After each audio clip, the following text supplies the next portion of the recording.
श्री नारायण की भक्ति का चमत्कार। एक प्यारी सी कहानी। एक गांव में भोला नाम का एक गरीब ब्राह्मण रहता था। उसे शास्त्रों का बहुत ज्ञान था। उसके पास गांव का कोई व्यक्ति कुछ पूछने आता था तो वह उसकी परेशानी का उपाय बता देता था। एक दिन उसकी पत्नी सुधा ने कहा, सुनो जी, आप जो सबको उपाय बताते रहते हो, यह सब लोगों को मूर्ख बनाते हो या इस सब में कोई सच्चाई भी है? भोला, तुम मेरी धर्म पत्नी होकर मेरी शिक्षा पर प्रश्न चिन्ह लगा रही हो। मेरी बात कभी झूठ नहीं होती।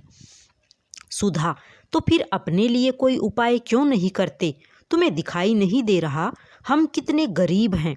भोला, अमीरी गरीबी की माया तो मेरे श्री हरि जाने, लेकिन एक बात है, उन्होंने आज तक हमें भूखा सोने नहीं दिया।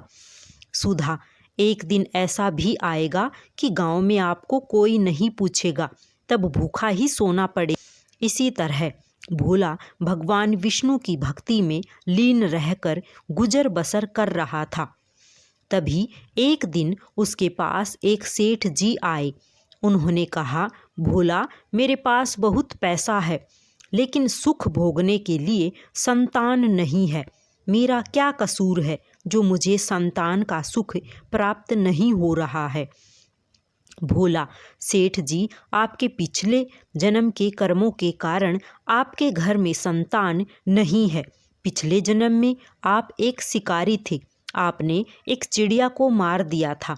वह अपने बच्चों के लिए दाना लेने गई थी, जिससे उसके बच्चे भूख से तड़प कर मर गए। इसी कारण इस जन्म में आपको संतान का सुख नहीं मिल पाया है। सेठ जी, पंडित जी, कोई तो उपाय होगा। भोला, सेठ जी, जब आपके पाप कर्म समाप्त हो जाएंगे तो आपको यह सुख मिल सकता है। इसके लिए इंतजार करना होगा।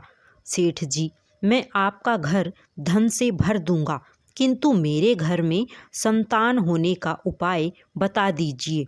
यह सुनकर भोला को गुस्सा आ गया। उसने कहा, तुम मुझे धन से खरीदना चाहते हो? चले जाओ यहाँ से। उसके जाने के बाद सुधा ने कहा, जब वह सेठ धन देने को तैयार था तो तुम्हें क्या हो गया था? उसे उल्टा सीधा कुछ भी उपाय बता देते। भोला, श्री हरि विष्णु का भक्त हूँ, झूठ बोलकर पाप की कमाई नहीं कर सकता।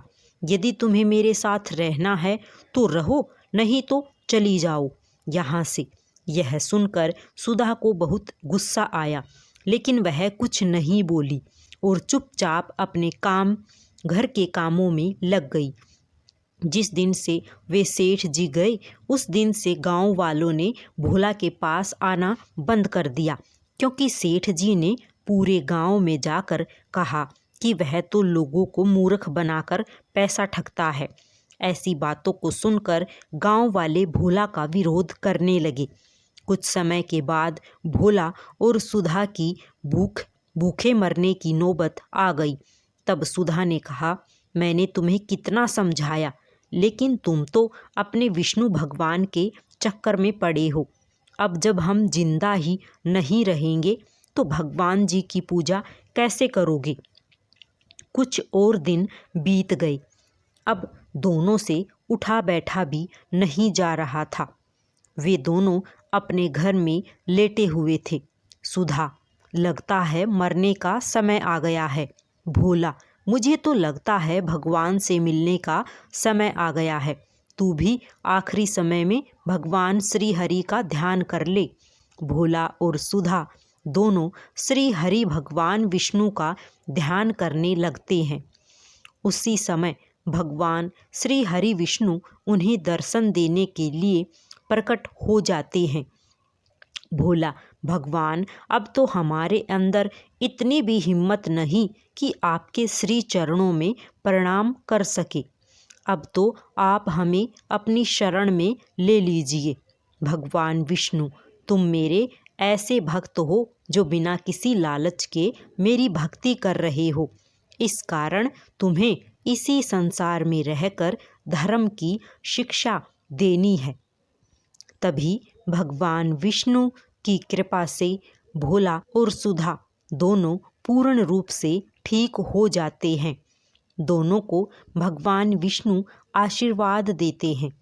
विष्णु जी, मेरी कृपा से तुम्हें अन्न धन की कभी कमी नहीं होगी। आज से तुम्हारा काम केवल मेरी भक्ति करना है। ऐसा कहकर भगवान श्री हरि अंतर्ध्यान हो गए। दोनों पति पत्नी मुस्कुराने लगे।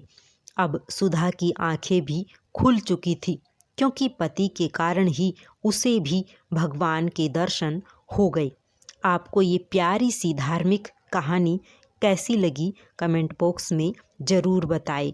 राधे राधे सभी को।